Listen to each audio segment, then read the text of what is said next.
and welcome to another of Mrs. Patnell's literacy lessons. We have been looking at non-fiction books over the last couple of weeks with a particular focus on healthy eating. So how to get the best diet we can and eat the kind of food that helps our bodies running and working really well without necessarily taking on too much of the stuff that doesn't do your body any good at all. We have been using this non-fiction book, the Children's Book of Healthy Eating. We've been having 2 pages each day that have posed little questions for us to answer to see if we've been having a good listen to what I've read before, or to have a good think in our minds to see if we have the answers in our minds to the questions. Now, yesterday we met Daisy and her friend Olivia, who do too much chatting at lunchtime and therefore went home hungry and ate lots of rubbish. But they changed that by eating healthy snacks and definitely eating their lunch at lunchtime. Then we met Jack, who had a cavity, a hole in his tooth at the dentist because he ate too many sweets and fizzy drinks in the holidays and forgot to brush his teeth regularly. So we have met Jack and he decided to change how he did. He brushed his teeth regularly and he changed his drinks for milk and water rather than sugary drinks. So that was really good, Jack. Okay, my next one here is going to be Sabina here. So we're meeting Sabina today. This is Sabina and this is Sabina's mum. So let's have a read about what Sabina's been up to. It says Sabina reads the box her dinner came in. So her dinner came out of a box and she doesn't know what many of the ingredients are. She sees too that it contains added salt and added sugar. Her mum explains that they are added in the factory.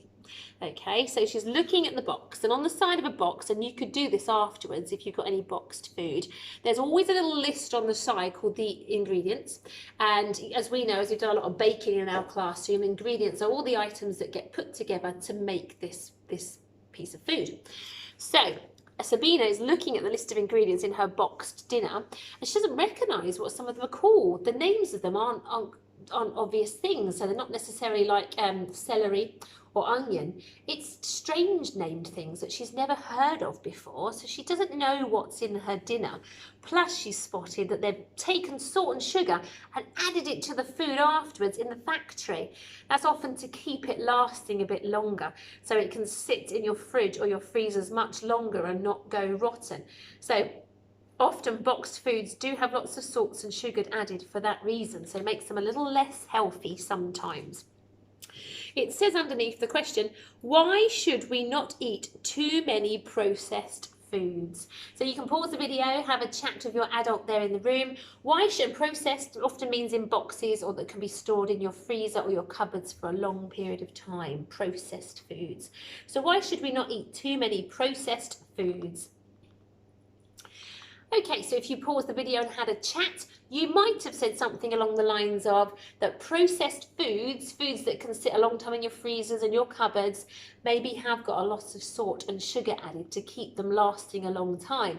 But then when you eat them, you eat all that salt and that sugar. So that's not good for you to have too much salt and sugar in your diet. Also, if you're like Sabina, you don't know what you're eating because you don't recognise the list of ingredients. And it seems strange to eat something and yet not have any idea what half of the ingredients are that you are eating. So it's good to know what exactly it is you're putting into your mouth and putting into your body. So that's why it's best not to always eat processed foods. Okay, moving on to the next page. Sabina and her mum grow peas, herbs and strawberries on their balcony and some cress on the windowsill in little seed pots. These foods are easy to grow and so tasty to eat. And now Sabina knows what she is eating. What a good idea. So it looks to me as though Sabina and her mum don't live, they don't have a garden where they live, but they do have this balcony here. So perhaps they live in a flat, but that hasn't stopped them. They have put lots of containers and pots on their balcony where there's lots of sunshine, and they're growing lots of different foods in pots and in troughs and trays, so that when Sabina grows it and picks it as she's doing here and cooks it for dinner, she knows exactly what it is she's eating. There are no mystery ingredients at all because she grew it herself.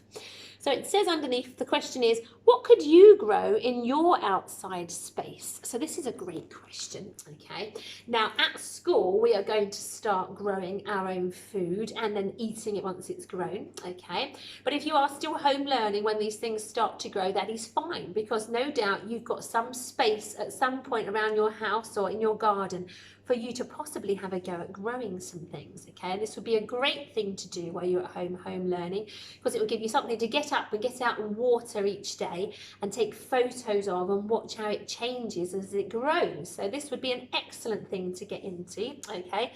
Now, in my class, if you need some seeds at home, I've just done a massive order of seeds, and lots of them can be planted in pots over the next month, or if not February, then certainly March the following month.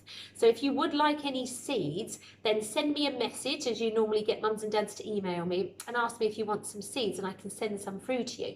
But otherwise, we are going to start planting them in class in our raised flower bed. Yesterday, I covered it over with a nice sheet to keep the ground warm for when we start planting out.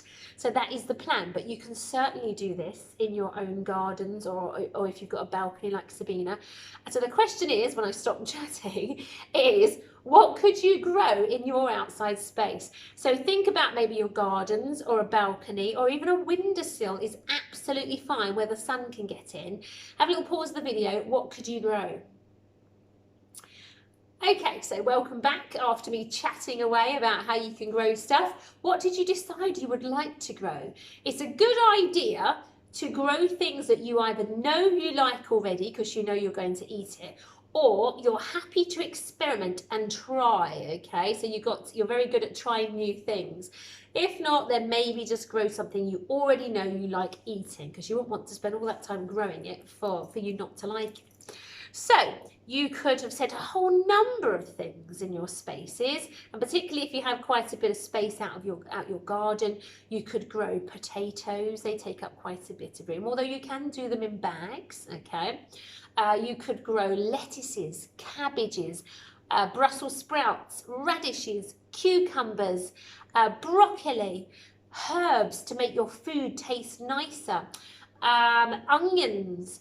You could grow beans. You could grow so many things, even if you haven't got a spot out your garden to do it in. So I've just bought a new book as well, that shows you how you can just grow bean sprouts in a jar.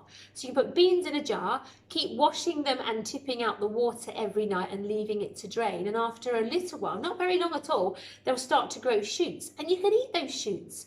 A bit like when you have a Chinese takeaway and you eat chop suey or bean sprouts. That's how you grow these bean sprouts. So you could do any kind of growing, even if it's just on your window ledge. As we say, Sabina was growing watercress on her window ledge, and watercress mixed with some egg makes a beautiful tasty sandwich, actually, or mustard cress. That is also fantastic with some egg. So you can grow anything, even the tiniest spaces.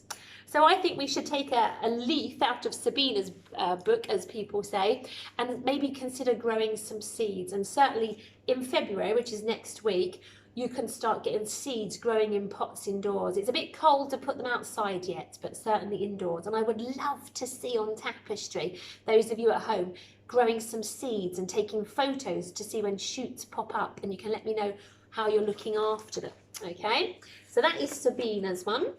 And then I'm going to move on to our last page now this week, and then we're going to leave this book then. We're meeting Harry now. Here is Harry. It says, Harry usually watches TV while his dad cooks. He often doesn't like the look of his dinner because he doesn't know what's in it. Oh, a bit like Sabina with her processed food. His dad suggests that he helps to choose and cook their meals. Here's Dad. What a fine idea, Dad. So Harry normally sits here watching the telly. He's got no idea what ingredients Dad is using for the dinner, so he doesn't like the look of it because he just doesn't know what Dad has used. So what you see, perhaps he shouldn't stay sitting on the sofa. Perhaps he should possibly help Dad out, and Dad has suggested this.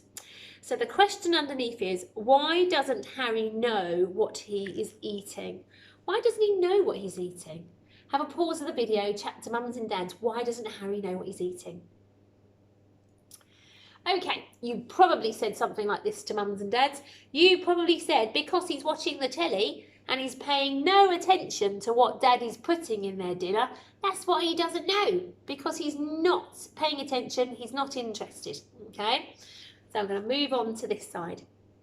Harry didn't realise how many ingredients went into his meals and how much fun it is to plan and cook them.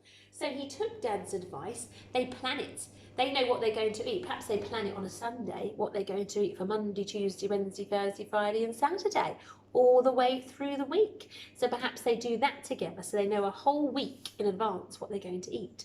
So Harry helps out with the planning, and now he helps out to cook the dinner as well. He doesn't just sit watching the telly. What a great idea.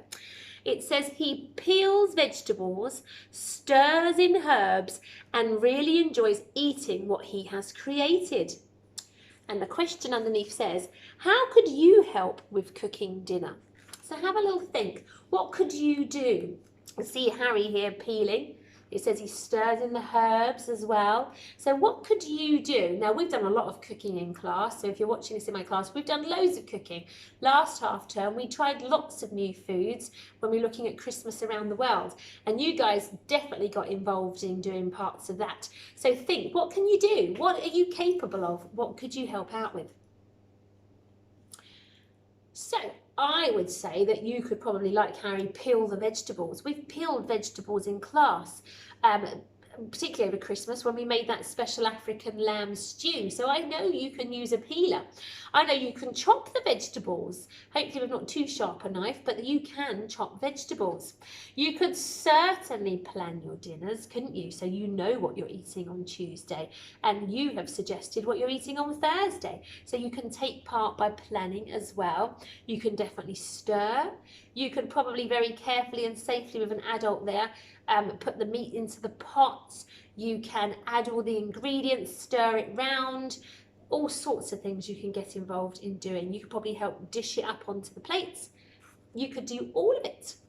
Okay, so Harry, well done for taking part in doing the food with Dad and planning the food. What a marvellous idea. And now he knows exactly what he's eating, just like Sabina. Right, so I want to just nip on now, I'm sitting on it here, to our non-fiction book, okay? So we have been looking at Eating by Paul Bennett. So remember, Paul Bennett is the author. Eating is our title. When we flicked into the front pages there, we see our, and we can blend this, contents page. Lots of page numbers on the contents page.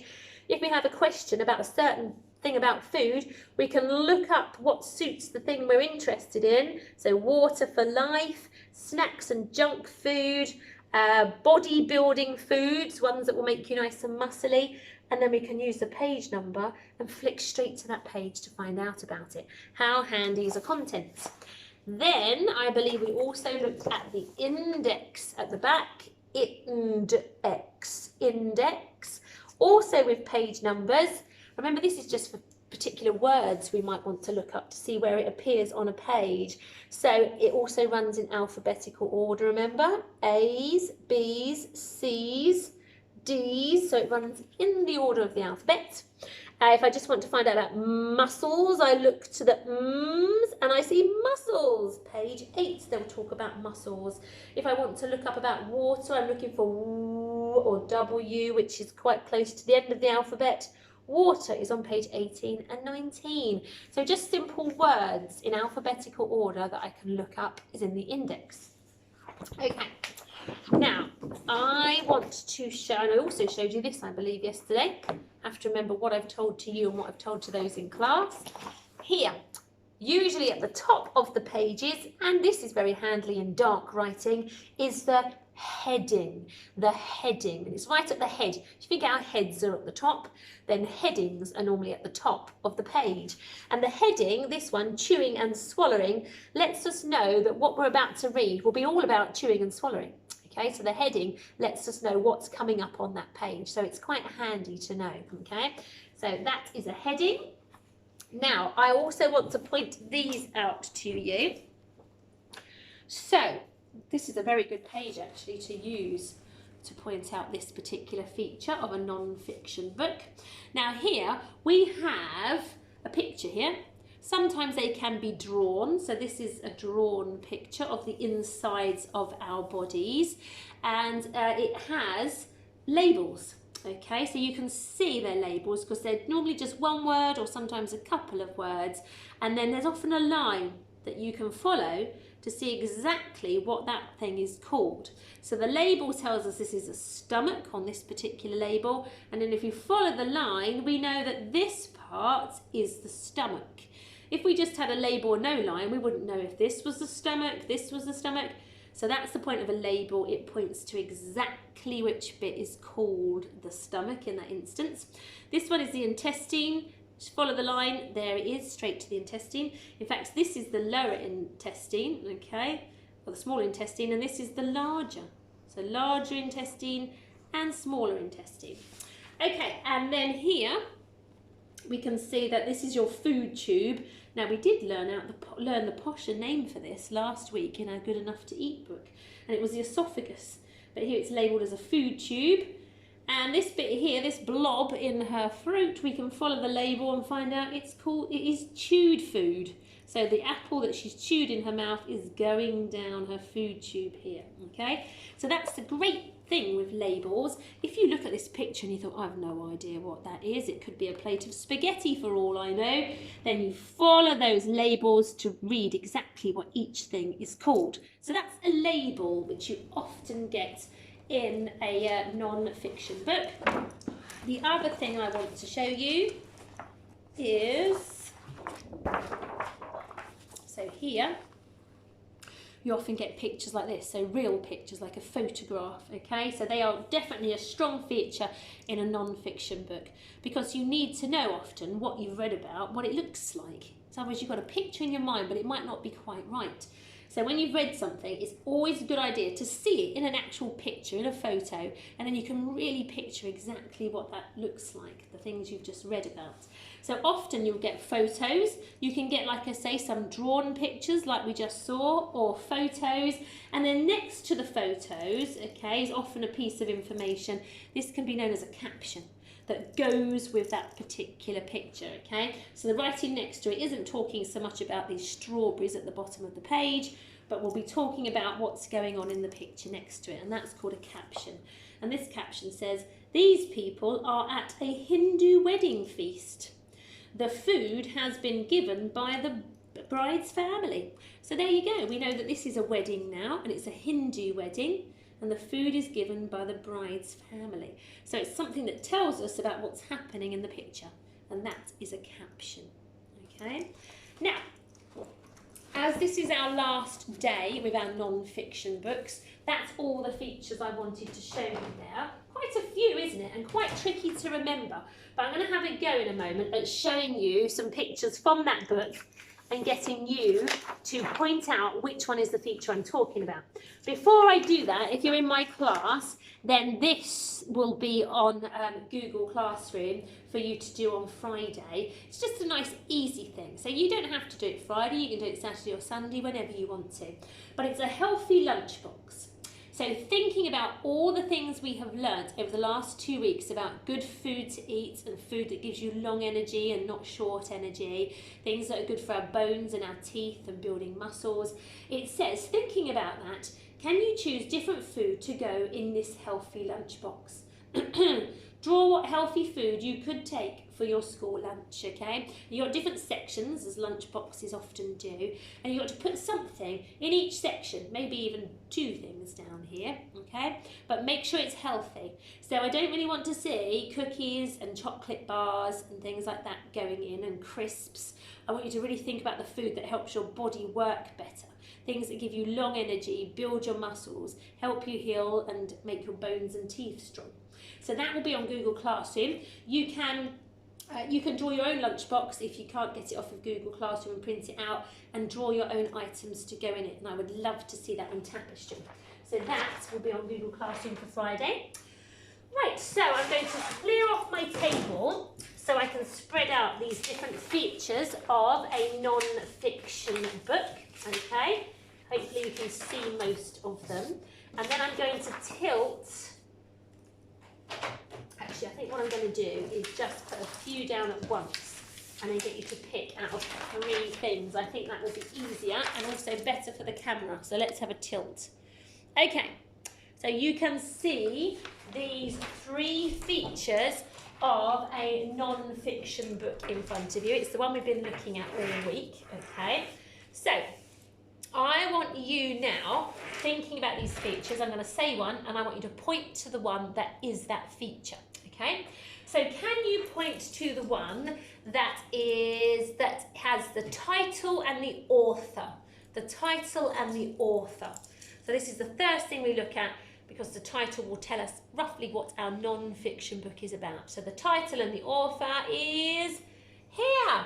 Here it is, usually on the front page. There's the title and the author's name is at the bottom. So that is that one. If you got it right, pat yourself on the back.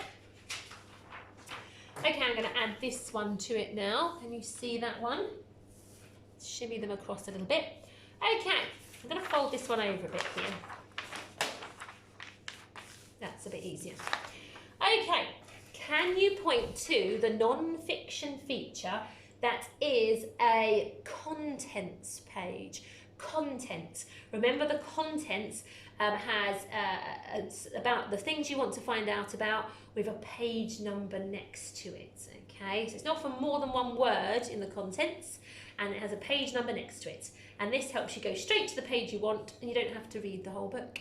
So hopefully you pointed to the contents page. Here it is, contents, telling us what page number to find certain things.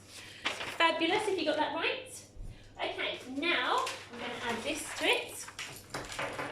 Okay, can you point to the feature that shows a heading? A heading. Remember I told you headings, like our heads, are at the top. So at the top of the page, like our heads are at the top of our bodies. Heading. So that will tell us a bit about what's going to be on the rest of that page. So a heading in this particular book looks like this. It's at the top of the page, and handily it's in very black ink on here. So that is your heading. And this one, it says, why do I need to eat? Is that heading.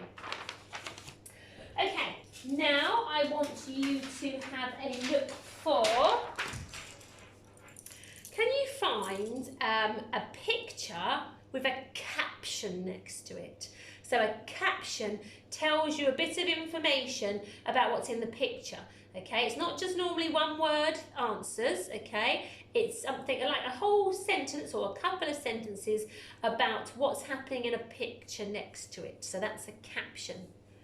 Hopefully you pointed to this one. Here's a picture with a caption next to it. Tells us a bit about what's going on in the picture. Okay, let's move these 2 together. Now, can you point to the one that has a picture that has labels on the picture? Labels are often one word pointing with a line to the particular thing it's talking about, so you know which bit is which. So a picture with labels is this one. And we can see the stomach labelled there and chewed food labelled here. So that is our picture with labels. Which leaves left on the table our index. Our index. Is that normally at the front or the back of the book? An index is at the back. Works a little like a contents, except it's normally just one particular word you're looking for and you want to see where that pops up in a book. And often it's on more than one page. You can see here that chocolate is on 1, 2, 3, 4, 5 different pages. So it's wherever the word pops up in the book, and then it's followed by the page numbers you will find it on, and that is your index. What is special about an index? How is it ordered? The words are ordered alphabetically, so with the A, then the B's, and the C's, and the D's, and so on. Well, that is excellent. excellent if you got those features all right. Do not worry if some were a little tricky, because this is our first real session on non-fiction books, so that's absolutely fine. If a few stumped you, it's absolutely okay.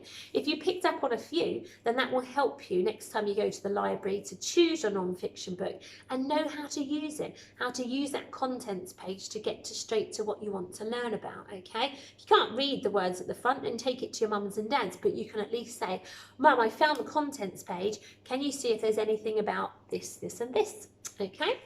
So that is it for our non-fiction, as I say, for these last 2 weeks. You've got your little lunchbox activity to do on Google Classroom tomorrow, but I will see you next week when we move on to something new. We are actually moving on to The Incredible Book Eating Boy by Oliver Jeffers. If you have a copy at home, that's fantastic, but I will be reading it out as part of these lessons. So if you haven't got it, then there's no need to worry. And I will see you again next week. Bye-bye.